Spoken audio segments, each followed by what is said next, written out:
Imam Al-Ghazali rahimahullah kata,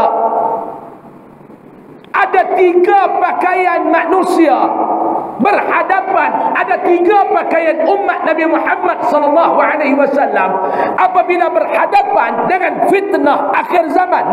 Imam Ghazali kata, lah kita duduk pada zaman fitnah akhir zaman. Ni dikatakan fitnah akhir zaman. Ada 3 pakaian yang akan dipakai oleh umat pada waktu itu. Imam Ghazali kata, yang pertama nafsu, yang kedua ilmu, yang ketiga amal.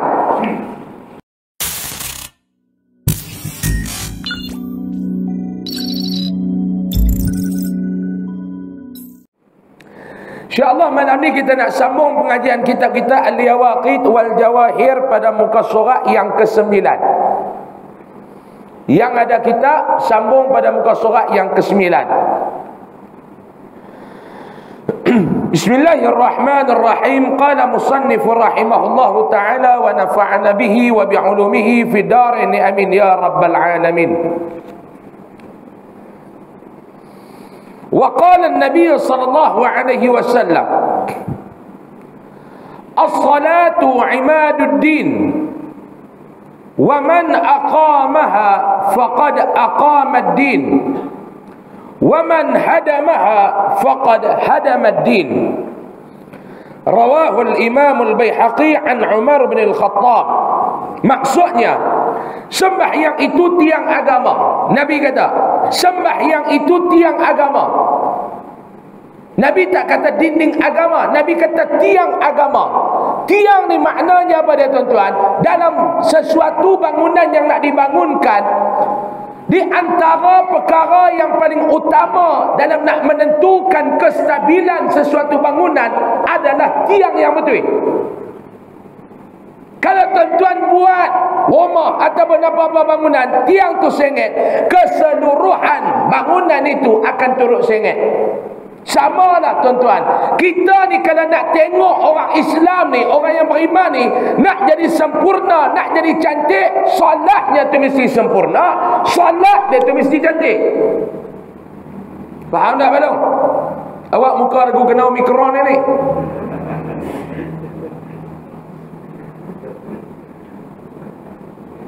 Segala hidup kita ni bergantung kepada solat. Kalau solat hang cantik, kalau solat hang sempurna, kalau solat hang molek, semuanya akan cantik, semuanya akan molek, semuanya akan sempurna. Sebab tu sesuatu ibadat yang Allah Ta'ala berulang-ulang kali dalam Al-Quran. Saya nak tanya tuan-tuan, bulan depan lah, lepas tu bulan 4 kita puasa lah. Ramadan je tu, bulan 4 tahun ni. Saya nak tanya kepada maklum.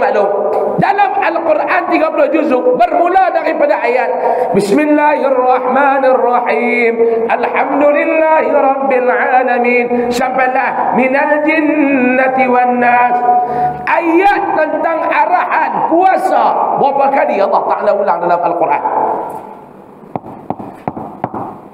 Berapa kali balong? Jangan buat jekik-jekik mata lagu tu. Bukan saya nak heran, ingat. Saya ingat tuan-tuan buat jekik mata, saya nak takut. Berapa kali balong? Allah Ta'ala ulang dalam Al-Quran ni berapa kali? Ayat tentang arahan kefarduan puasa, Allah Ta'ala ulang dalam Al-Quran berapa kali? Sekali itu. Ya ayyuhalladzina amanu kutiba alaikumus siyam kama kutiba alal ladzina min qablikum la'allakum tattaqun. Sebab tu kalau tuan-tuan panggil ustaz yang duk ceramah tentang Ramadan, ayat tu dia akan ulang, ayat tu dia akan ulang. Tetapi dalam Al-Quran sebanyak 30 juzuk Al-Quran, 6,666 ayat Al-Quran, berapa kali Allah Ta'ala ulang perintah tentang salat dalam Al-Quran? Tak terkira banyaknya. Wa yuqimus salata wa yu'tuz zakah, antaranya ulang salat, zakat. solat, zakat, solat, zakat, solat, zakat. Berulang kali Allah Ta'ala ulang di dalam Al-Quran. Diulang.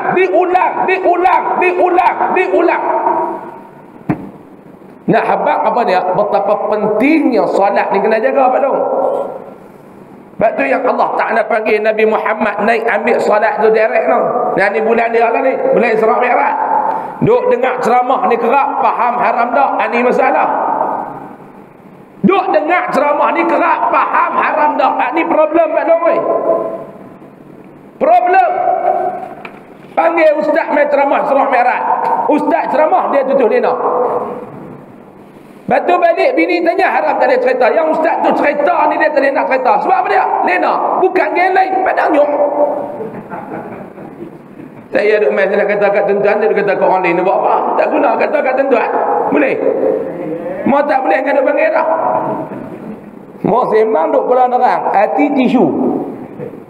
Tak boleh kita geng kolam nerang. Geng kok diang ni semua darah-darah pahlawan negara ni. Panggil ustaz main ceramah Isra Mi'raj. Yang ustaz ni pula ada ceramah Isra Mi'raj. Dia ada tutup lina tu.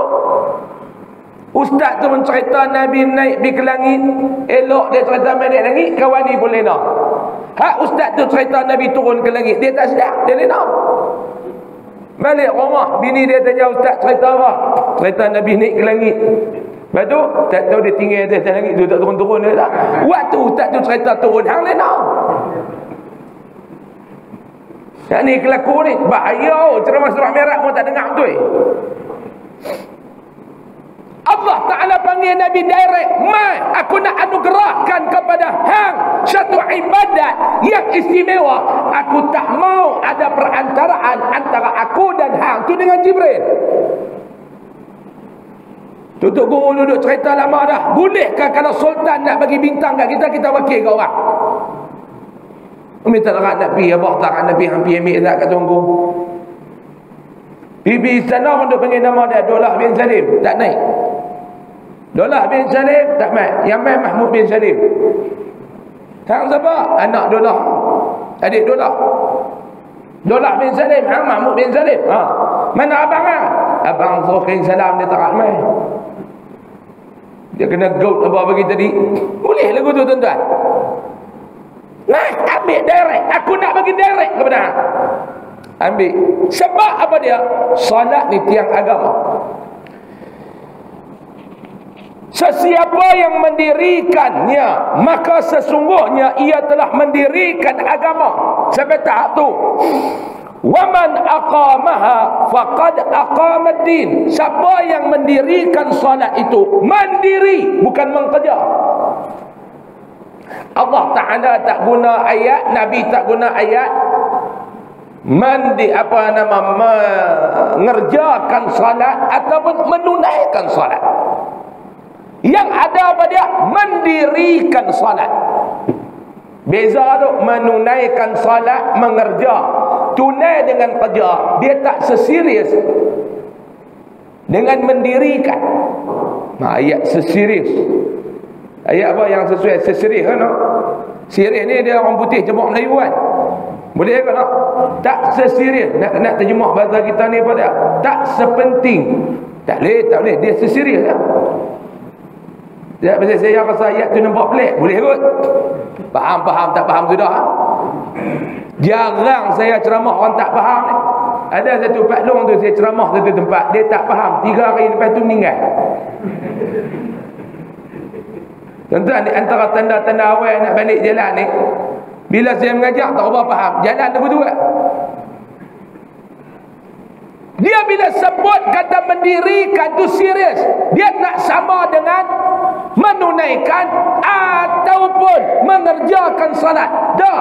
Nabi guna istilah mendirikan salat.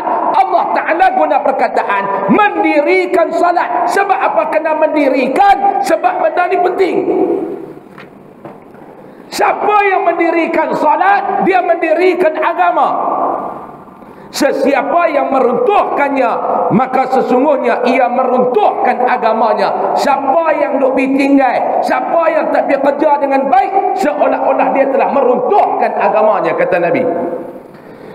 Dan satu riwayat daripada Rasulullah sallallahu alaihi wasallam, man shalla lillahi arba'ina yawma fi jama'atin yudrikut takbiratal ula kutibat lahu bara'atan minan nar wa bara'atun minan nifaq. Rawahu Tirmidzi wa ghairuhu, hadisun hasanun sahihun. Maksudnya, sesiapa yang bersemayang kerana Allah Ta'ala dalam keadaan berjamaah serta sempat takbiratul ihram bersama imam dalam tempoh 40 hari. Garis tu. Kitab ni kitab masjid lah. Kitab masjid kan duk garis. Garis pun bulan depan tetapi ambil lain tak ada garis pula. Sebab tu kitab kena beli, senang nak garis. Siapa yang semayang dia boleh dapat takbiratul ihram dengan Tok Imam selama 40 hari, Nabi kata. 40 hari sebulan lebih dah. Tok Imam mai semayang, dia pun mai semayang dan dapat mengambil takbiratul ihram bersama dengan Tok Imam selama 40 hari. Dalam keadaan apa? Yakni tiada terlepas walaupun satu rakaat. Dia ada juga penyakit orang ni tuan-tuan. Dia main masjid awal elok dah. Main orang qomat pungkuk kira nak berak. Dia kira nak kencing. Waktu orang duk bagi ruang nak kencing, dia tak mau kencing. Waktu tak boleh pun dia nak kencing. Saya bila sebut tentang kencing ni, saya teringat pengalaman saya pergi umrah tahun berapa?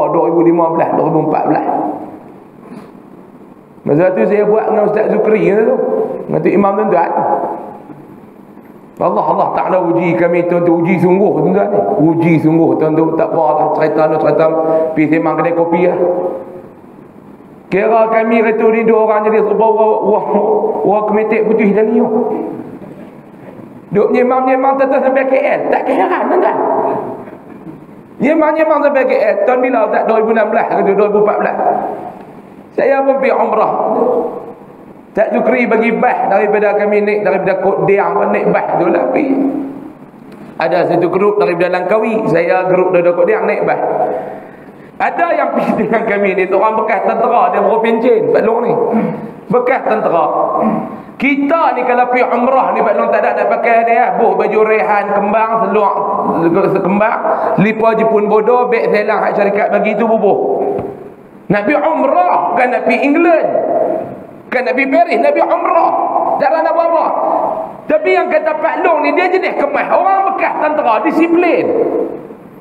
Baju t-shirt polo buh dalam seluar jeans. Umur 60 lebih dah.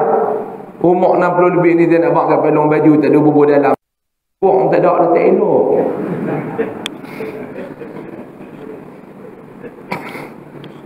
Pungkuk pula jenis kecil ni. Beg duit tebal pada pungkuk dia huduh belum eh. Kalau pungkuk dia elok tu bubuh luar tak apa. Bubuh baju dalam ni. Ni Allah. Tak apa dia bubuh dalam. Dia bubuh dengan jaket. Kasut buat sekerat tu. Kasut tentera tu sekerat tu. Naik lepas dia duduk depan saya ada luar tu. Driver tu saya perasan dia mebay apa, perasan 4 terik 5 terik kot tak ada balik tengok bini dia buat mebay tak kata wahala. Driver tu kan, kita pun dia tengok kecil besar tapi kita nak pergi umrah. Mau pergi Danok kena dah driver tu. Dia kita nak pergi umrah. Saya pun tak apa nak kata apa. Kata ni, abang nak berhenti tak mana lagi. Steering duk kata saya, minyak duk kata saya, brake duk kata saya, ikut sudah ha. Tu saya kata mau pergi Danok kena tebak lah driver ni. Pasal saya nak pergi umrah, saya duduk sebab. Kita darah pahlawan baru. Ngikut dia darah pahlawan ada buat lebih kurang tak boleh. Sampai dekat hentian Bukit Gantang. Ni nak cerita ni. Perangai orang. Saya pun pegang mic kata tuan-tuan para tetamu Allah. Kita sampai ke Bukit Gantang. Bukan Bukit Uhud, Bukit Gantang. Kita kata sampai Bukit Uhud lah. Baru sampai Bukit Gantang. Lama mana abang kita nak berhenti dari bawah kata sejam. Nak morah sejam. Tak berhenti lah. Turun apa semua saya kata sejam, cambah bagi elok. Sekali orang sampai Mekah, tuan-tuan sampai England. Naik bas silap, cambah elok-elok. Turun sejak. Kami pun turun, pencen tentera tu dia tak turun. Saya kata ni Pak Long tak turun kan nak makan kan nak morah kencing tak ada apa kita ni jenis beradab ni tak ada boleh turun lu. Turun setiap dia haram tak turun. Elok orang nak naik jalan, dia pun nak kencing. Hari ni elok orang nak jalan, dia pun nak kencing. Pintu bah apa tutup, dia kata ustaz nak turun pergi kencing tak? Saya kata tak, saya tak mau turun. Nampak lagu nak tak, saya tak rasa. Kita nak habaq kat dreva, kawan 5 hari dah tak jumpa bini. Tanya nak berhenti tak mana pun dia sangiang tak mah nak suruh dia turun. Saya pun tanya, saya kata abang biar bak kat dreva tu, dia pun bebak ni nak berhenti kencing tak? Dreva tu hangat. Yang tak sah saya kata tak mau nak turun. Teksi minyak kaltek dekat gate kentang, dia pun berhenti tu. Turun kami. Pak Long ni pun turun, kebas kaki jalan begitu. Elok Pak Long tu masuk dalam dia, dia duduk tengah hon. Pon. Saya kata bayanglah. Jadi buat orang pon. Pon. Pak Long tu pun keluar, kira tali pinggang pun tak ada nak buruh. Keluar tu jangan nak kata mulut tu baru, tak ada nak kencing elok dia kata. Saya duduk dalam pintu bah. Duduk dalam bawah pintu bah. Saya duduk tengok dia duduk berjalan. Kasut dia belah kanan tu, ayak duduk takung, dia cerak.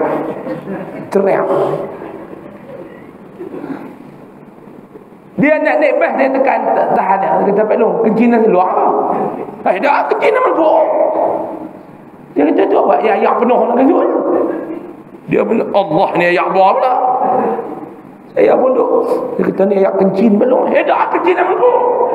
Dia buka, dia tarik keluar semua. Kita pun try pergi check tengok. Dia masuk duduk teriak ada babat kata masuk pula dah. Dia Ustaz, dia keluar dia mai abang saya, dia kata betul saya terkencinan keluar. Saya kata awak yang Pak Long kencinan keluar. Dia kata Ustaz 4 jam duduk atas kursi tu, dia kebas daripada pinggang sampai ke bawah Ustaz. Pipi masuk Ustaz, buka zip tarik, dia kata dia ingat tarik apa tarik telur tu, dia kata apa tak keluar keluar. Dia ingat ke keluar tu teran kencing masuk dalam seluar belah kanan penuh kata pun. Orang suruh hang kencing masa tu hang tak mau kencing. Serupa. Pak Long tak buat panggil lagu tu. Dia elok tu imam tak bila mensaf. Allahu Akbar. Ada mula nak kencing lah, nak berak lah. Tak dapat ambil takbiratul ihram ni bersama dengan tu imam. Saya nak tanya, ada tak panggil lagu tu? Ada. Mula elok. Tu imam pun buat kata bila. Tok Bilal pun nak panggil sah. Ada pula mangkit ingatkan nak masuk sah, pergi kencing. Tok imam baru elok innaka hamidum majid, dia pun masuk. Hak jenis panggil lagu ni saya nak tobat buang Pak Long, tobat buang. Kena ambil takbiratul ihram bersama dengan tok imam. Nescaya Allah Ta'ala menyuratkan baginya 2 kelepasan. Orang hak lagu ni Allah Ta'ala lepaskan dia dengan 2 kelepasan. Pertama, terlepas ia daripada api neraka. Hak dapat takbiratul ihram bersama dengan tok imam dalam solat jemaah 40 hari berturut-turut. Ni, jangan duk angguk yang dijadikan amalan lepas ni. Jangan duk angguk saja, jadikan amalan. Kedua, terlepas ia daripada jadi orang munafik. Amin ya rabbal alamin. Dia yang kata Allah Ta'ala ni tuan-tuan, dia bagi pahala buta dekat umat Nabi Muhammad ni cukup banyak. Istilah tu ya saya nak abang bagi mudah faham. Pahala buta dia penuh.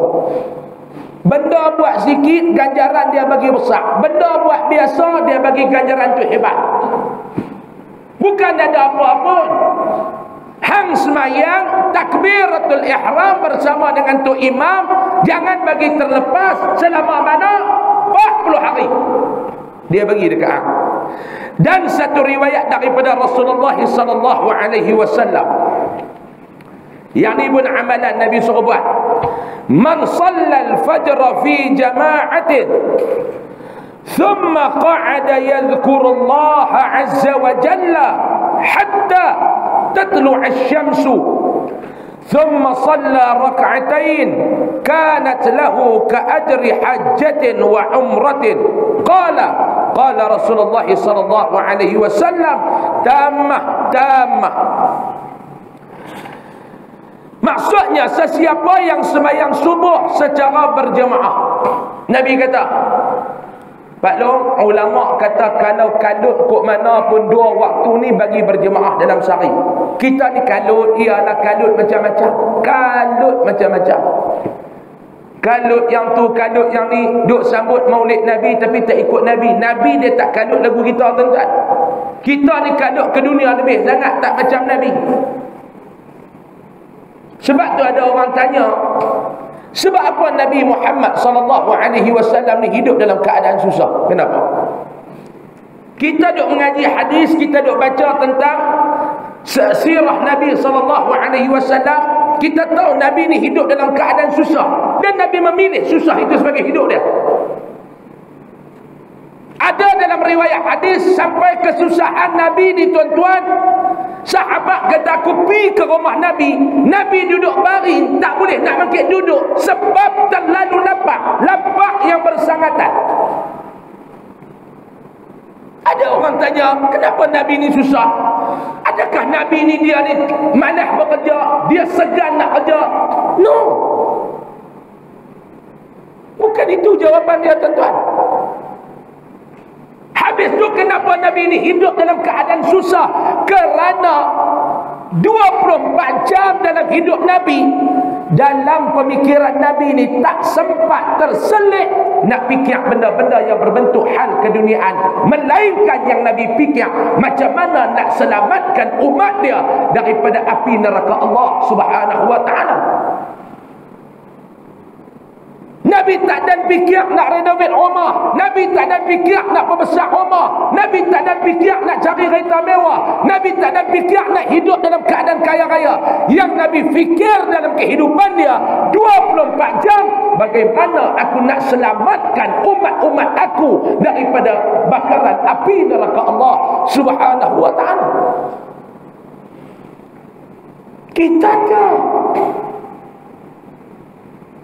kita sibuk macam-macam baru. Sibuk yang ni, sibuk yang ni.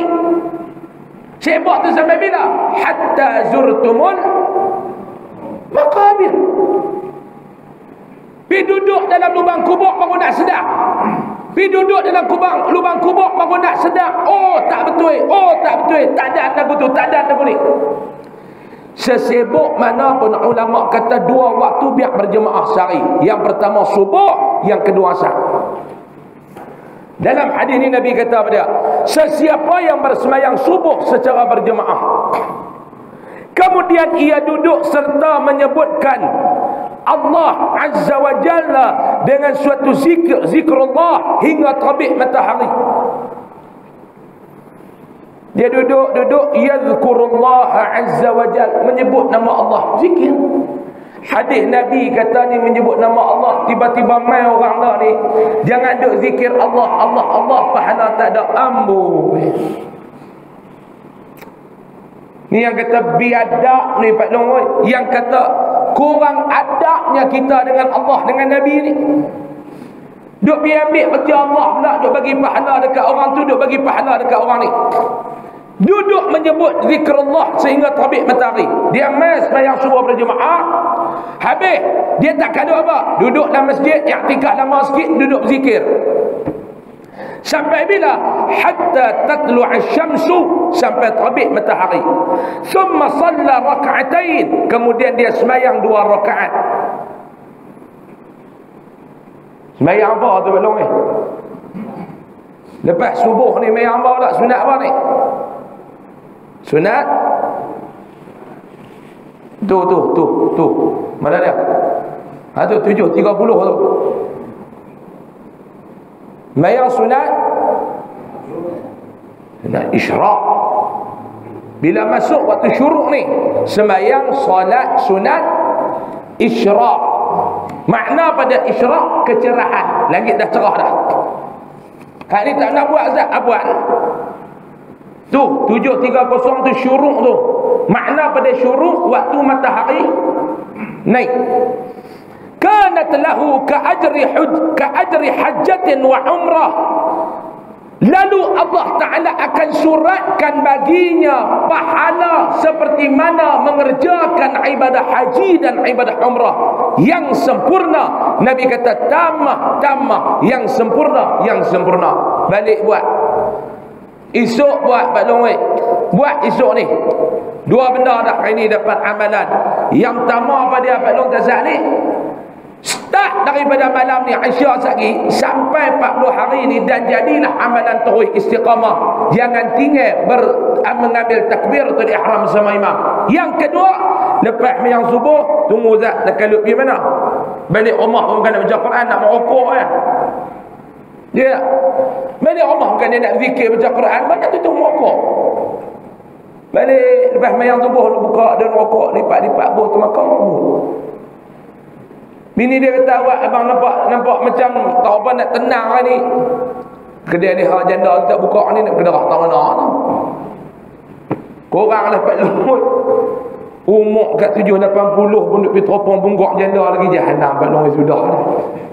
Perangai tu buang Pak Long contoh, mau tak buat jangan duk marah. Saya ni cakap terus terang. Tuan-tuan, dan tersebut pada satu riwayat lain, Allah membina baginya di dalam syurga Firdaus 70 mahligai daripada emas dan perak. Orang yang buat ibadat tu Allah Ta'ala bina dalam mahligai dalam syurga ni sebanyak 70 daripada emas dan perak. Dan tersebut pada riwayat lain diberi pahala seperti memerdekakan 80 orang hamba sahaya. Tak nampak 80 hamba sahaya ni banyak mana? Tak nampak Ustaz. Orang kita ni mau tak tukar dengan RM, memang dia tak nampak. Mau tukar dengan RM baru dia nampak. Memerdekakan 80 orang hamba saya. Saya biasa dengar dalam satu kuliah bimbingan fardu ain di Kedah FM oleh almarhum Datuk Hamid Tahir, Datuk Syekh Hamid Tahir rahimahullah. Kenal? Hak lapis Pak Long ni kenal tak? Duk mengajar fardu ain dulu ni. Antara tokoh-tokoh ulama yang hebat di negeri Kedah, dia almarhum Datuk Syekh Zakaria Awang Musa. Tu antara tokoh-tokoh hebat dulu ni. Allah Ta'ala ambil seorang, Allah Ta'ala ambil seorang dalam negeri Kedah. Hak yang betul-betul ulama yang lagu tu dia kurang dah, aduk ramai ni ulang semua. Datuk Hamid Tahir dia mengajar dulu ni, dalam tu ada satu orang, saya teringat lagi. Hak duk rajin telefon, duk tanya soalan ni, Cik Mat Pokok Tan. Kenal? Saya dengar nama. Cik Mat Pokok Tan ni bagi ada yang rancangan agama dia telefon, bagus jelah dia duk tanya tu, kita boleh faham. Kita nak tanya segan, tengok orang kata bodoh, tapi memang bodoh pun tak tahu. Tanyalah orang suruh tanya, tak tanya lagi orang kata bodoh, dah memang bodoh, biar pergilah. Cik Mat Pokok Tan ni dia tanya, nak tanya Datuk sikit, yang kata merdeka hamba saya ni macam mana? Saya masa tu yang saya dengar tu, saya duduk sekolah mendengar lagi. Datuk Hamid Tahir kata apa? Dia kata kalau ikut dengan nilai semasa secara kasar, dia kata secara kasar. Waktu dia mengajar tu, dia kata mengikut nilai semasa secara kasar. Dia kata yang dikatakan merdekakan hamba saya ni, satu hamba sahaya nilai waktu tu dia kata kasar RM5,000. Ni yang saya cerita ni belah tahun dah saya dengar kuliah tu. 5,000. Lah lebih lagi lah Pak Long, kita bubuh dah 5,000 pula. 5 kali 8 berapa Pak Long? 5,000 kali 80 orang. 5 kali 80 berapa dah? 5,000 kali 80. Kalut lagi dah. Kalut. Sembang 4,000 dengan 10,000 ni kalut dah kita ni. Kita dekat sembang 400 ya. Berapa? 5 kali 8 berapa? 4 juta. Tak nak tengok dah 4 juta. Kalau kau belah banding dia panggil, kalau banyak ni dia panggil laksa. 4 juta ni dia bukan dekat laksa dah Pak Long. Kotiau, bihun, Maggi, semua makaroni semua masuk dah ni. Ambil 4 juta pergi sedekah. Besar ke tak? Besar. Pahala yang Allah Ta'ala bagi itu besar. Dan sabda Nabi SAW, ara'aitum law anna nahran bibabi ahadikum yaghtasilu minhu kulla yawmin 5 marrat hal yabqa min daranihi syai'? Qalu la yabqa min daranihi syai'un. Qala fadzalika mithlu salawatil khamsi yamhullahu bihinnal khataya. Maksudnya Nabi kata, tidakkah kamu fikir sekiranya ada sebatang sungai di hadapan pintu rumah salah seorang daripada kalangan kamu? Nabi kata, cuba bayangkan depan rumah hampa ada sebatang sungai. Buka pintu, ada sebatang sungai depan rumah. Maka ia mandi padanya 5 kali setiap hari. Duk pergi terjun mandi dalam sungai itu sehari ni pada berapa kali? 5 kali. Adakah masih tinggal lagi daki atasnya? Nabi kata, ada berdaki lagi tak? Sahabat menjawab, tiada tinggal lagi wahai Rasulullah. Maka sabdanya, demikianlah sembahyang 5 waktu itu, ia menghapuskan segala dosa. Nabi kata, tak tahu. Sebab tu Allah Ta'ala letak kefarduan ni daripada 50 sampai tinggal 5. Nabi tak naik dah minta. Bayangkan kalau sehari semalam, Nabi kata perumpamaan Nabi cukup jelas. Nabi kata, bayangkan kalau setiap hari hampir terjun mandi dalam sungai depan rumah hang tu sebanyak 5 kali, ada lagi ke daki yang akan tinggal berbaki dekat badan hang? Dah tentu tak ada. Kalau hang duk sembahyang sehari 5 kali, ada lagi dosa yang melekat dekat badan. Maklum, ni ibadat yang jangan duk tinggal ni. Akhir zaman jangan duk tinggal ni. Solat 5 waktu ni jangan tinggal. Kok mana pun jangan tinggal. Tuan-tuan, tahu tak kata kita lah ni duduk di akhir zaman? Saya nak tanya tuan-tuan, tahu ke tak? Pak Long tahu tak? Pak Long lah ni kita duduk akhir zaman. Pak Long tahu ke tak? Tahu ke tak? Tahu Zaid. Tahu mana? Duk dengar ustaz-ustaz mai habaq. Imam Al-Ghazali rahimahullah kata, ada 3 pakaian manusia berhadapan, ada 3 pakaian umat Nabi Muhammad sallallahu alaihi wasallam apabila berhadapan dengan fitnah akhir zaman. Imam Ghazali kata, lah kita duduk pada zaman fitnah akhir zaman. Ni lah ni dikatakan fitnah akhir zaman. Ada 3 pakaian yang akan dipakai oleh umat pada waktu itu. Imam Ghazali kata, yang pertama nafsu, yang kedua ilmu, yang ketiga amal. Tuan-tuan pilih, tuan-tuan pakai apa lah ni? Lah ni kita baru berhadapan dengan COVID-19 ni Pak Long. Hak kata Dajjal tu tak ada lagi Pak Long. Hak ada belakang rumah Dajjal mata 3 dengan mata 1 tu. Hak tu bila duk korek tanah. Rumah saya berada, rumah tuan-tuan berada tu menatang Dajjal tu. Dajjal korek tanah tu, Dajjal tak main lagi. Itu ya Dajjal. Dia nak sini pun panggil Dajjal. Kapelak Dajjal. Sama.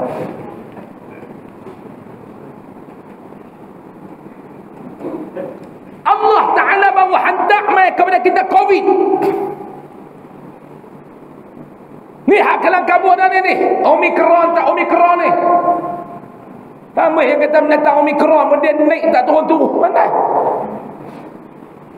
20,000, 25,000. Lah ni Pak Long tahu dah ada cadangan dah. Ada cadangan lah, tapi masih dipertimbangkan. Ada dah cadangan dalam negara kita ni. Mana-mana orang yang tidak mengambil booster bulan Ramadan ni, dia tak boleh main masjid dengan surau. Ada cadangan dah belum? Saya baca kat tuan-tuan. Nak dengar saya nak baca? Kau tak mau dengar? Mau lah. Saya nak baca. Satu portal media ni, saya tak mau apa. Saya baca ni pasal live malam ni, saya tak mau ni. Satu tempat 19 Februari. Hari ni berapa ni? Hari ni 20 kemarin. Jabatan Agama menyarankan hanya individu yang mengambil dos penggalak sahaja diberi kebenaran terlibat dalam aktiviti di surau dan masjid ketika Ramadan.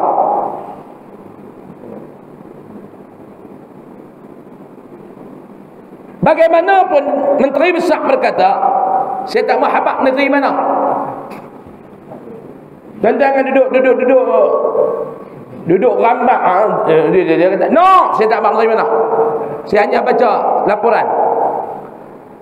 Bagaimanapun Menteri Besar negeri itu berkata, keputusan itu hanya boleh dimuktamadkan setelah mendapat perkenan Duli Yang Maha Mulia Tuanku Sultan. Katanya ia bukan hak saya untuk mengumumkannya, tetapi saranan itu disokong Majlis Keselamatan Negeri MKN.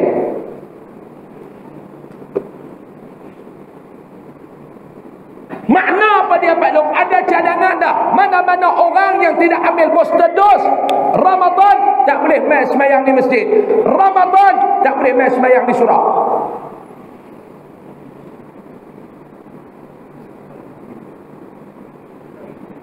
Saya tak kata benda ni kepada Jabatan Agama. Jabatan Agama hanya menjalankan tugas dan arahan yang dikeluarkan oleh MKN.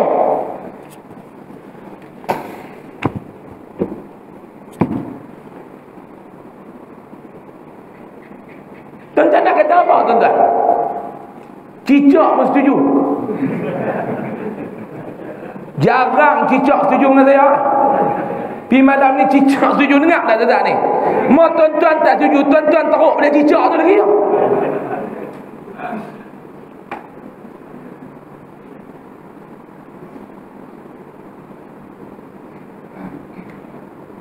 Tuan-tuan nampak tak dia punya permainan ni? Nampak tak? Siapa yang tak ambil booster dose, Ramadan tak boleh main masjid, Ramadan tak boleh main surau. Tu baru satu negeri. Saya nak tanya tuan-tuan, agak-agak kalau kita tak fight, benda ni akan meleret tak main negeri-negeri lain?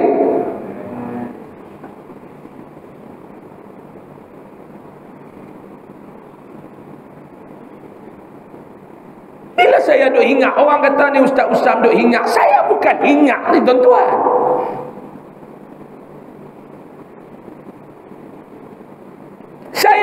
Saya membangkang tentang Covid, tak ada. Ada orang kata Ustaz menafikan bahaya Covid. Hang dengar betul-betul ucapan saya. Saya tak kata Covid ni bukan benda yang betul. Saya tak kata Covid ni tipu. Tak. Yang saya pertikai dua benda. Dua benda saya pertikai. Yang pertama saya pertikai tentang kewajipan mewajibkan orang ambil dos penggalak. Ni mula pula. Siapa tak ambil dos penggalak tak boleh pergi masjid dan surau. Tuan-tuan, orang nak buat ibadat kita duk dihalang. Siapa nak tanggungjawab ni tuan-tuan?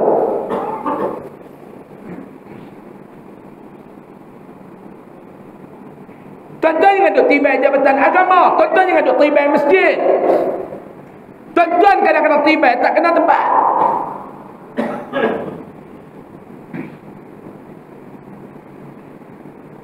Bagi pilihan kepada rakyat sama ada nak ambil booster dose ataupun tidak. Ikut dia ada Pak Long tu kata, Ustaz, kami lah tak takut dengan Covid dah Ustaz weh, kami takut dengan vaksin. Rakyat lah dia tak takut dah dengan Covid, dia takut dengan vaksin. Dia kata biar kami lebih redha mati kerana Covid daripada mati kerana cucuk vaksin. Betul ke tak?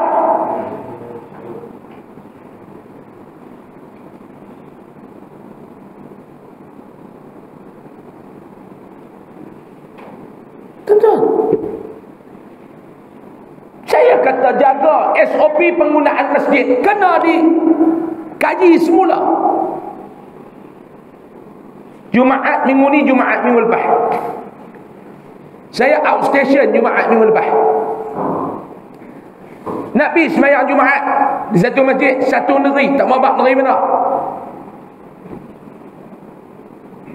Dah lah beratuk nak masuk masjid tu 15 minit. Dia bukan lagu masjid Padang Nyong.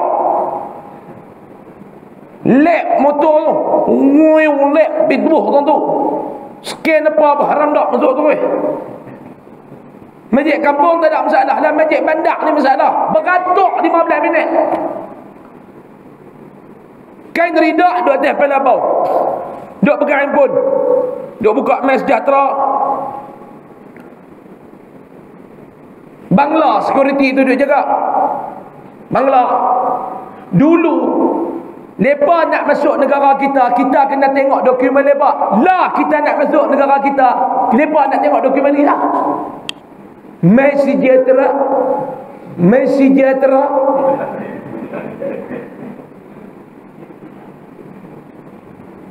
Minta maaf tuan-tuan, orang nampak benda ni melawak, tapi saya rasa tercabar. Sejahtera. Kita mau kalah-kalah tunjuk. Kuning bos. Sejadah. Saya kata jadah tak ada ni, kain ni ada. Besar dah jadah. Hang nak tumpang pun boleh. Tak boleh bos, sejadah saja. Sejadah saja. Saya kata awak, kain ridak ni umur Quran ada lah. Tak boleh bos. Dia tunjuk dekat pos pengawal tu, dia pelekat atas A4 tu. Sejadah halui pangkah, kain ridak pangkah, kain tola pangkah, jadah besar rai. Itu saja. Saya kata ni aku dah buat makan ni, aku hampak, sopa tu lah.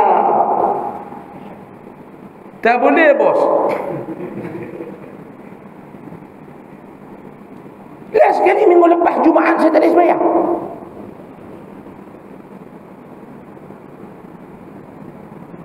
Jumaat minggu lepas saya tak ada sembahyang. Berdiri 15 minit tak boleh sembahyang.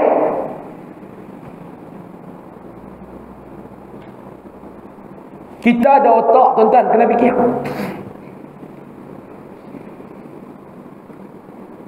Ni apa ni saya nak tanya tuan-tuan, ni apa ni?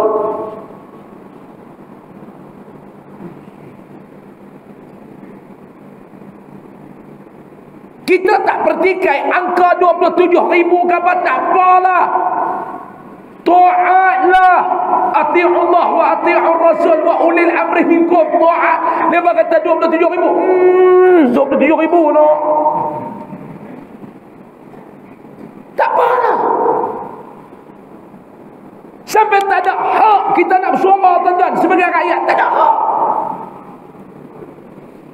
Ni saya cakap lagu ni kenapa pula ni?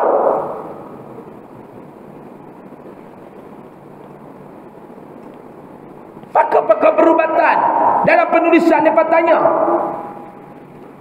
mana yang ke 26,000 ni? Tanya, bukan pertikai, tanya.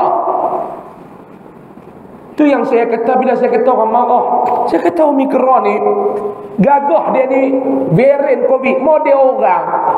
Saya nak calon dia jadi ahli parlimen lah tadi pilihan raya ni untuk jadi menteri kesihatan. Tak tahu lah, saya rasa Omicron ni pun di Islam kot no. Rejak baru dia aman. Tapi pusang dengan raya Cina dia tak. Pasal Omicron ni pasal ni. Tak tahu nama betul, tak tahu lah. Yang saya tahu Omicron Pempelakron. Itu nama dia. Nama penuh saya tak tahu.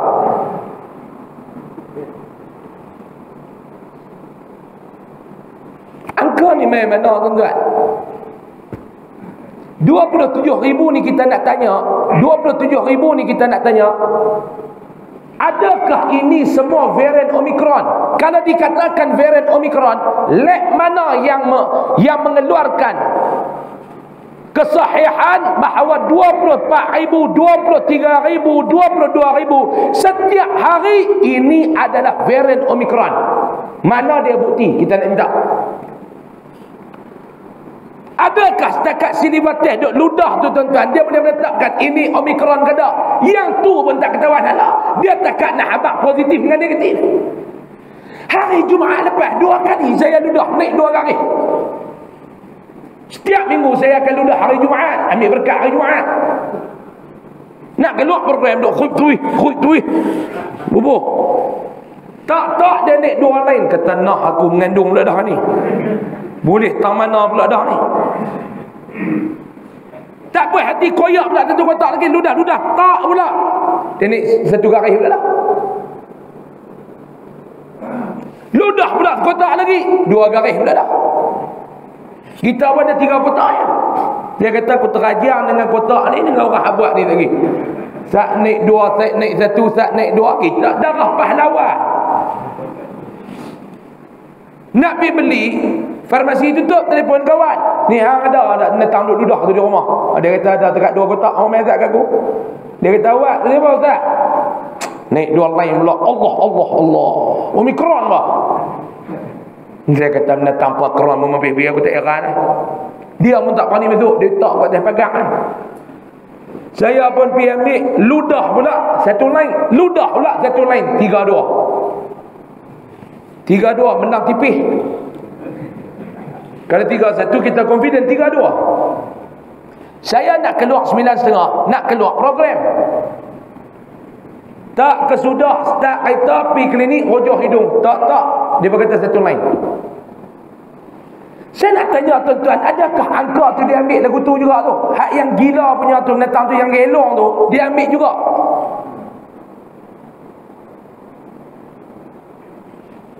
Kalau sekadar PCR rojok hidung, rojok mulut, dia tak boleh nak menetapkan ini varian apa? Omikron ke? Apakah? Delta ke? Alpha ke? Jadi kalau pihak Menteri Kesihatan kata 27,000 ni varian Omikron, gelombang Omikron, mana dia kesayangan tu? Kita bukan nak bertikai, kita nak tanya.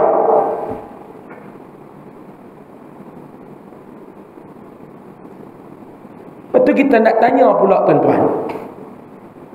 Dulu kita dilanda dengan Delta dan Alpha. Hak ni kena jalan, hak ni kena jalan. Kita cucuk 2 dos. Nak melawan varian Delta, nak melawan varian Alpha. Lalu mai pula varian baru Omikron. Dikatakan Omikron ni dia tidak bermutasi dan tidak kuat, tidak seganas Alpha dan Delta. Kalau varian Alpha dan Delta tu yang ganas lebih daripada Omikron, 2 dos boleh lawan. Apakah varian yang lemah Omikron ni tak boleh dilawan dengan 2 dos tu, sehingga mewajib pula 1 dos yang khas kepada rakyat? Ni yang kata fitnah akhir zaman ni tuan-tuan. Jangan sampai rakyat pula dilanda pula satu varian lagi. Bodoh Quran. Nak memperbodohkan rakyat. Sekian dimaklumkan. Allah Ta'ala baru hantar yang ni je Pak Long. Selerak dah kita ni. Berselerak dah kita ni. Allah Ta'ala baru hantar yang ni je. Sebab tu kita berhadapan dengan COVID ni dengan apa? Dengan ilmu, dengan nafsu ataupun amalan. Ada orang yang bila mai COVID, dia sambut COVID ni dengan nafsu dia. Tindakan dia semua berdasarkan nafsu dia. Sebab tu tuan-tuan, dalam masa COVID ni kita boleh tengok orang gantung diri, orang bunuh diri. Betul ke tak? Saya pergi ngajak di Langkawi 2 minggu lepas. Minggu lepas, hari Ahad minggu lepas. Lepas cerita di Langkawi saja orang bunuh diri berapa orang. Ada satu kawan tu nak bunuh diri tapi tak jadi. Cerai apa semua, dia kata aku tak boleh, aku nak kena bunuh diri, aku tak boleh, aku nak kena bunuh diri. Orang kata sabar. Tak ada, start motor pergi kat sungai nak terjun. Parking motor apa, dia pun terjun tepi boya. Kelupuk lari kat boya tu, naik balik darat. Dia pun kata lari apa, dah nak mati kan? Dia kata nak mati pun nak terjun pergi mati terus, tak mau boya makan. Dia kata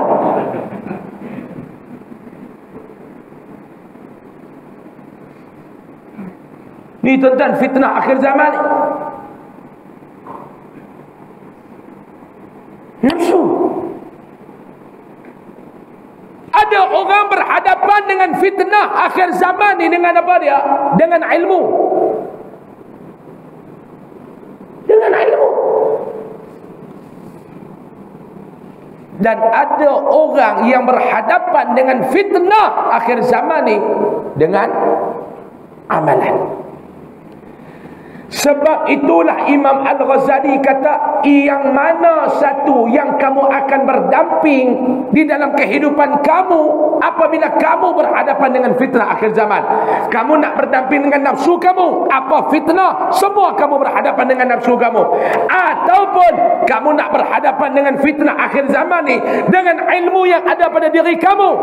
Ataupun kamu nak berhadapan dengan fitnah akhir zaman ni dengan amalan yang ada pada diri kamu.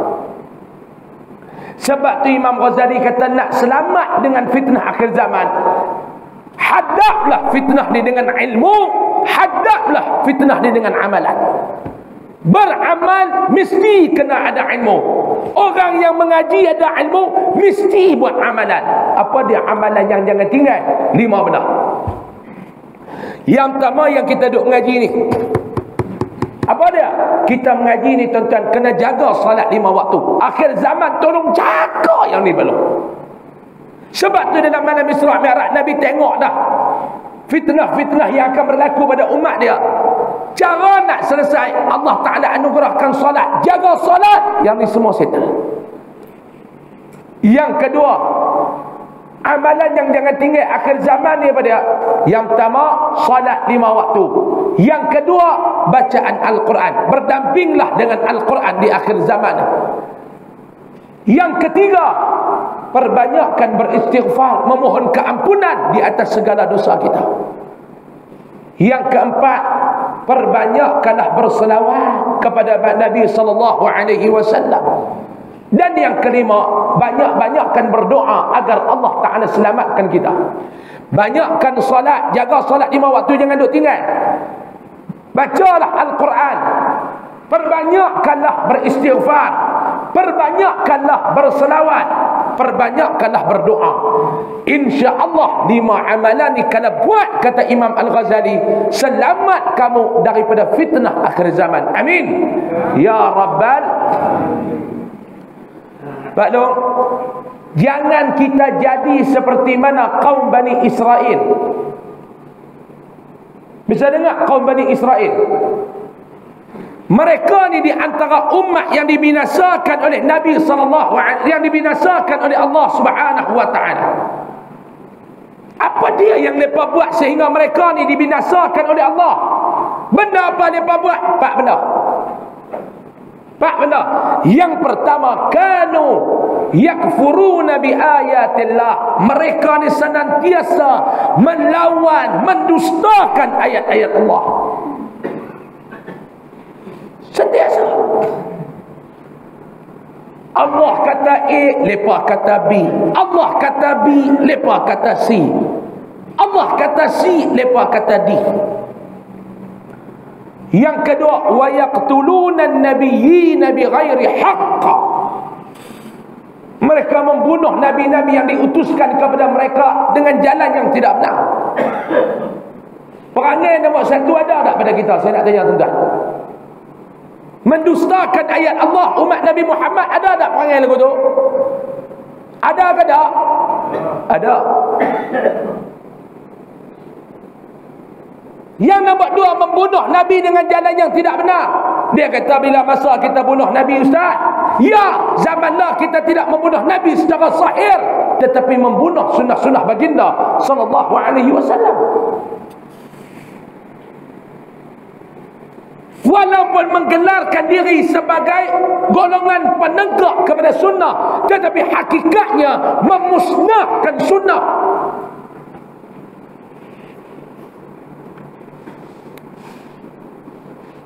Golongan yang mendabik dada sebagai penegak sunnah, tetapi hakikatnya memusnahkan sunnah dan merosakkan umat baginda sallallahu alaihi wasallam, memperak-perandakan hubungan umat baginda sallallahu alaihi wasallam, melemparkan fitnah ke dalam masyarakat umat baginda sallallahu alaihi wasallam. Adakah sunnah mengajar kelaku tindakan yang diambil sebegitu? Kerana kunut subuh umat Nabi boleh bergaduh. Kerana bismillah kuat, bismillah slow, umat Nabi boleh bergaduh. Kerana selawat di antara tarawih, umat Nabi boleh bergaduh. Kerana Yasin malam Jumaat, umat Nabi boleh bergaduh. Kerana tahlil orang mati, umat Nabi boleh bergaduh. Adakah ini golongan yang nak mendabik dada sebagai penegak sunnah?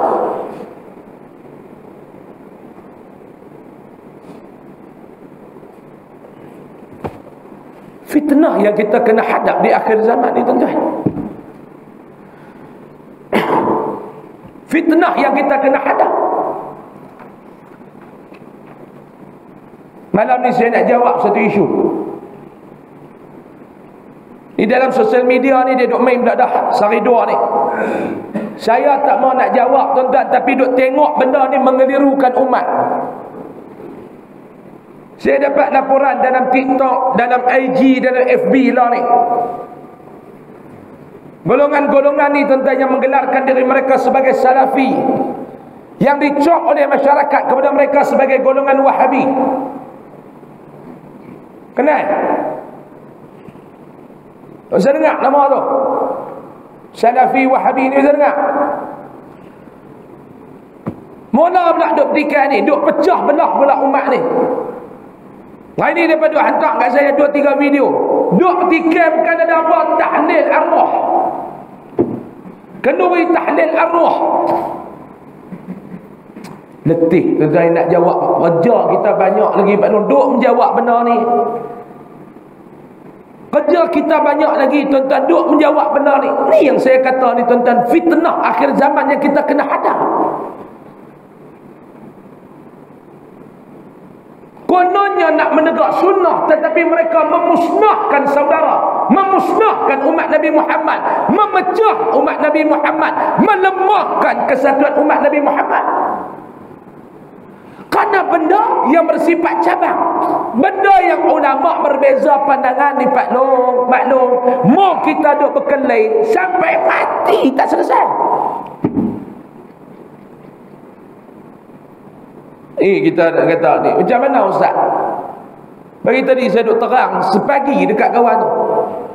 Dia kata ni keliru dah. Lepas duk main kata Syekh Dok Fatani tak bagi dah. Duduk makan apa ni, kenduri tahlil apa ni. Hujah lepas ni dalam kitab Bughyatul Tullaq, dalam kitab Sabilal Muhtadin, Syekh Arsyad Banjari. Baca kitab tak mengaji, ini masalah. Sebab tu kita kata, tuan-tuan, mengaji agama ni kena berguru, mau baca tak faham. Jangan nak pergi faham hak Nabi habaq. Jangan nak pergi faham hak Allah Ta'ala bagi tahu. Nak faham hak ulama karang ni pun gagal tau. Baca dalam kitab Bughyatul Tullaq, Syekh Dok Fatani kata apa dia? Dan makruh lagi bid'ah bagi orang yang kematian membuat makanan lalu menseru atas manusia memakan dia, sama ada dahulu daripada menanam ia atau kemudian daripadanya, seperti yang diadatkan oleh kebanyakan manusia. Dan makruh lagi bid'ah bagi yang diseru itu memperkenankan seruannya. Mai duk baca yang ni, tuan-tuan, yang ni bukan saya kata, Syekh Dok Fatani kata. Mai duk bahas dekat orang awam. Wah, betul ya no, Syekh Dok Fatani ya. Hak ni pun duk baca kitab dia, depa untuk ikut jahanam, tuan-tuan. Lain yang ulama ni nak habaq, lain yang habis faham.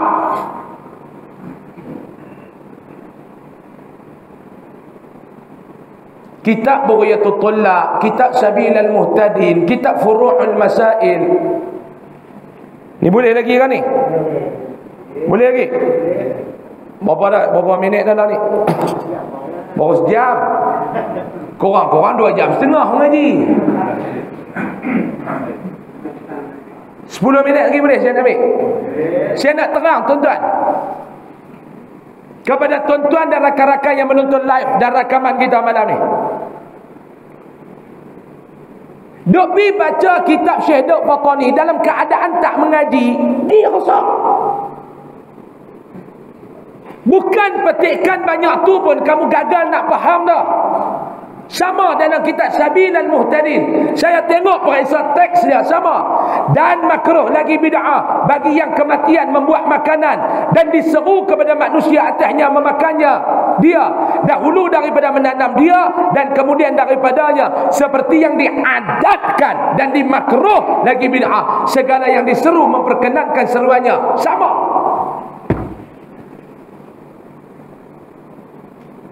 Lepas tu nak faham lagu mana ustaz? Tuan-tuan, kena bawa kitab ni bagi tok-tok guru petani, yang ustaz-ustaz yang mengaji pondok, syarah terang baru nak faham. Jangan duk rasa kita ni mengaji ada PhD, Profesor Madya, Profesor penuh ni alim dah tuan-tuan. No. Kitab-kitab ni diterjemah, ulama ni terjemah daripada teks kitab turas Arab, terjemah sebiji-sebiji mal tak. Kita minta maaf tuan-tuan, tahap saya ni tak mampu nak memahami kerana tanpa bantuan ulama.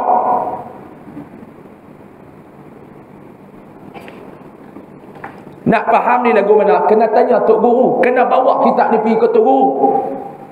Ni nak faham lagu mana tok guru. Yang pertama kita nak tanya dulu tuan-tuan, Syekh Daud dia ni bermazhab apa? Bermazhab apa tuan-tuan? Syafi'i ke Wahabi? Syafi'i.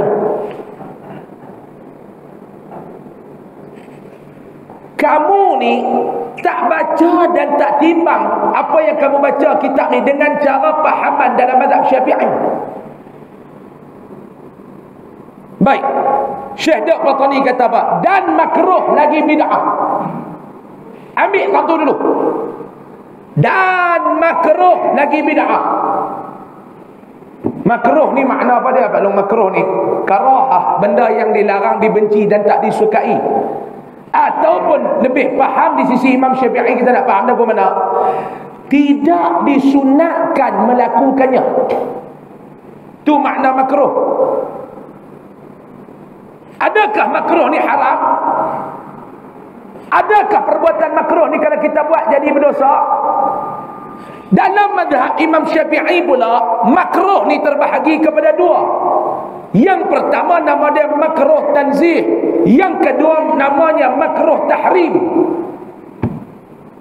Baca kitab ulama Syafi'i, Imam Syafi'i, kena syarah cara kefahaman Imam Syafi'i. Jangan baca kitab ulama Imam Syafi'i, mazhab Syafi'i, pi syarah cara Wahabi. Tak betul. Duk pi bubuh sekeru tak kena nak. Duk pi pasang sekeru tak kena nak. Syekh 20 duk pi rojah, Syekh 8 tak masuk. Syekh 8 duk pi rojah ke dekat nak sekeru, Syekh 20 hanya nak rojah tak masuk. Baca kitab-kitab karangan ulama mazhab Syafi'i, duk pi syarah dan faham cara Wahabi tak kena. Duk pi pasang nak tak kena sekeru. Nak faham dia lagu mana? Dan makruh lagi bid'ah. Bukan haram, tapi makruh. Makruh ni pula makruh mana? Makruh tanzih ataupun makruh tahrim? Makruh ringan ataupun makruh berat? Oh, ada makruh ringan, makruh berat tak? Ada. Makruh ringan, contoh antaranya minum guna tangan kiri, makruh tapi tanzih. Kena tetap dulu ni. Hak kita nak baca ni. Okey, makruh ada dua. Dan bid'ah. Kamu faham bid'ah, semua masuk neraka. Sesat masuk neraka. Tapi Imam Syafi'i kata bid'ah ada dua. Ada yang baik, ada yang jahat. Ada yang hasanah, ada yang dalalah. Ini menurut pandangan Imam Syafi'i. Dan kita pegang pandangan tu. Bid'ah dalam teks kitab ni, bid'ah yang mana? Yang hasanah ke yang dalalah? Kena letak dulu. Nak kata makruh, nak letak makruh mana? Tahrim ataupun tanzih? Tanzih ataupun tahrim? Nak kata bid'ah, nak letakkan bid'ah hasanah ataupun bid'ah dalalah? Jangan pukul rata lagu tu. Faham? Okey. bagi orang yang kematian, bid'ah, makruh dan bid'ah bagi orang yang kematian, menseru atas manusia memakan dia, sama ada dahulu daripada menanam ataupun kemudian. Buat kenduri, kebiasaan orang kampung, orang masyarakat kita tuan-tuan. Pak dia meninggal malam ni, esok baru nak ke bumi. Siapa dia nak pergi korek liang pukul 3 pagi, geng korek liang pun lari. Kata dia boleh korek dah pukul 2 pagi, dia kata korek cerah esok lah. Duk korek malam-malam ni tak ada, duk main duk tegur kat belakang dengan kami pula tuan. Meninggal pukul 9.30 malam, dia tak ke bumi pukul 3 pagi. Korang-korang pukul 11 pagi esok dia sembahyang. Jadi lepas subuh esok ni tuan-tuan, orang nak pergi ziarah. Kebiasaannya orang kita ni, dia abang dia bagi duit kat anak dia, dah RM50 pergi beli nasi bungkus, 50 bungkus matak dah. Siapa hak nak main nak tolong nak ziarah, boleh dah buat kenduri dekat pak hang sikit. Betul ke tak? Hak tu nama dia membuat makanan sebelum dia ke bumi ataupun lepas ke bumi. Biasa 3 malam, 7 malam, 20 malam, hari ke 100 dan sebagainya. Seperti yang diadat oleh kebanyakan manusia. Kena faham tu. Dia buat kenduri itu sebab apa dia? Dia kata tu, bid'ah bagi orang yang kematian membuat makanan, menseru atas manusia makan, sama ada dahulu daripada menanam atau kemudian daripadanya, seperti yang diadat. Makruh dan bid'ah tu sebab apa dia tuan-tuan? Dia buat tu sebagai apa dia? Sebagai apa dia? Dia adat, sebagai adat. Hak makruh dan bid'ah tu sebab apa dia? Sebab dia buat dia kerana adat. Tu dia kata dia adatkan oleh kebanyakan manusia. Kalau dia buat, ditanya hang buat apa ni kenduri-kenduri, Allah, adat kita duk buat, kita buatlah. Makruh dan bid'ah, bukan haram. Tapi kalau dia buat kenduri tahlil tu untuk apa dia? Allah buatlah sikit Pak Long, niat-niat duit abah tinggal tu, mudah-mudahan kalau ada pahala Allah Ta'ala sampai. Lepas tu kita panggil pula orang-orang kampung mai ni Pak Long, bolehlah duk berzikrillah sikit, duk meratib, duk baca ayat Quran Pak Long, kalau ada pahala di sisi Allah, minta Allah Ta'ala sampai. Hak tu jumhur ulama kata sunat.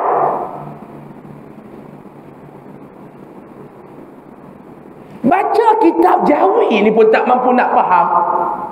Lepas tu duk main ceramah, duk main duk syarak, nak bagi orang berpecah.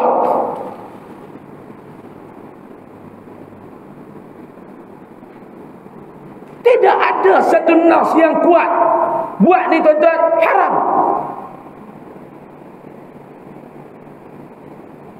Kita tak pernah mewajibkan, ni kami nak pergi wajib ada makanan, tu haram. Kalau dia buat betul tak? Allah, belum adat kita, belum. Makruh dan bid'ah.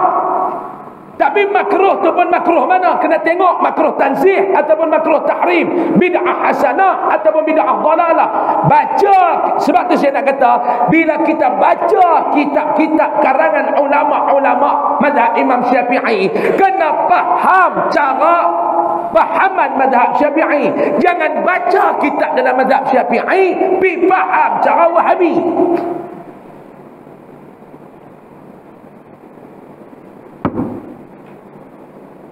Jangan pecah belahkan umat Nabi. Benda yang kita boleh bawa bincang, nak buat bergaduh siapa? Kita duk bergaduh di benda yang ulama berbeza pandangan. Kita duk hidup bahas ni benda yang ulama berbeza pandangan. Ni yang kata fitnah akhir zaman ni Pak Long, kita kena hadap benda ni, fitnah akhir zaman. Allahu Akbar. Boleh lah kot noh. Lapar lah ni. Makruh lagi bid'ah juga mengajak sampai lapar ni tuan-tuan. Makruh lagi bid'ah. Cuma tak keluar dalam kitab, dan makruh lagi bid'ah mengajak sampai lapar. Saya tengok tuan-tuan Muzad duduk sila lagi tahiyat awal, betul tahiyat akhir. Tak habis sila balik tuan-tuan. Sila balik. Allahu Akbar. Jadi cukup. Dan lagi sabda Nabi SAW tu kita sambung pada lepas raya insya-Allah. Wallahu a'lam. Tanda abi tuan-tuan elok. Bulan depan saya akan mai, cuma kita tak ada pengajian kitab dah tuan-tuan. Bulan depan kita mai. Saya tak pasti sama ada majlis kita lepas maghrib atau lepas isyak. Ustaz, nanti Ustaz tetap ni lah sama ada lepas maghrib atau lepas isyak. Bulan depan kita akan buat sambutan nak menyambut Ramadan. Lepas saya mengajak tu dalam 2 minggu kot kita Ramadan. Bulan depan saya akan mai buat forum bicara. Bicara bersama dengan Iwan Dangdut. Pak Long kenal kan? Alah, Pak Long pergi menari dangdut dulu ni. Hak tu wala Iwan Dangdut dengan Madinah tu. Jadi dia akan mai pada bulan hadapan. Kita buat di luar. Kita tak mau buat di dalam, kita buat di luar. Saya akan berduet dengan dia lagu Memori Daun Pisang. Cuma kita akan tukar pasal di Kedah dia tak buat nak sesuai Memori Daun Pisang. Kita tukar mai Kuala Nerang Memori Daun Ketum. Kita tukar lirik-lirik dia tu sikit dah. Memori Daun Ketum kita akan menyanyi. Bulan depan kita buat di luar. Saya abang kat Ustaz Zukri ni biar geng-geng pada nyok ni dengar lagu pula. Duk kira gedegang-gedegang sampai pecah genang telinga 2-3 bulan ni. Kita relax, kita dengar lagu pula. Dia main lagu. Boleh Pak Long? Tapi syarat jangan duk gelek. Jangan duk gelek. InsyaAllah kita akan buat main pada bulan hadapan. Malam saya juga hari Ahad minggu yang ketiga insyaAllah bulan depan. Jadi bulan depan kitab disimpan. Jangan bagi hilang kan. Kita sambung balik sama ada bulan 5 ataupun bulan 6. Tapi saya duk berat bulan 6. Pasal bulan 5 kita baru raya ke berapa, saya duk ada di Kelantan lagi kot. Setiap tahun kan balik Kelantan. Saya duk ada di Kelantan. Tuan-tuan nak main mengaji mai, tapi saya tak main mengaji. Dah mai lah, kau mana apa ni kau suka lah. Jadi kata saya tak pergi mai pula. Tapi saya mai balik mungkin bulan 6. Mau tuan-tuan panjang umur, jumpa lagi dengan saya. Saya panjang ni tuan-tuan ni masalah ni. Mau luruh pergi kat tengah jalan tu, kita jumpa kat sana lah Pak Long. InsyaAllah. Di bulan depan kita tak ada kuliah, kita adakan buat bicara insyaAllah. Untuk malam ni sekadar itu dulu yang dapat saya sampaikan. Yang baik datang daripada Allah, salah dan silap saya mohon jutaan kemaafan banyak-banyak. Kita tangguh dengan tasbih kafarah dan suratul Asr. Lepas mai Aisyah lagi tentang macam biasalah. Di luar sana ada tabung untuk pendidikan dan kebaikan Yayasan Ar-Riadah, dan juga ada tok koko macam biasa. Allahu a'lam. Kita tangguh dengan tasbih kafarah dan suratul Asr. Bismillah.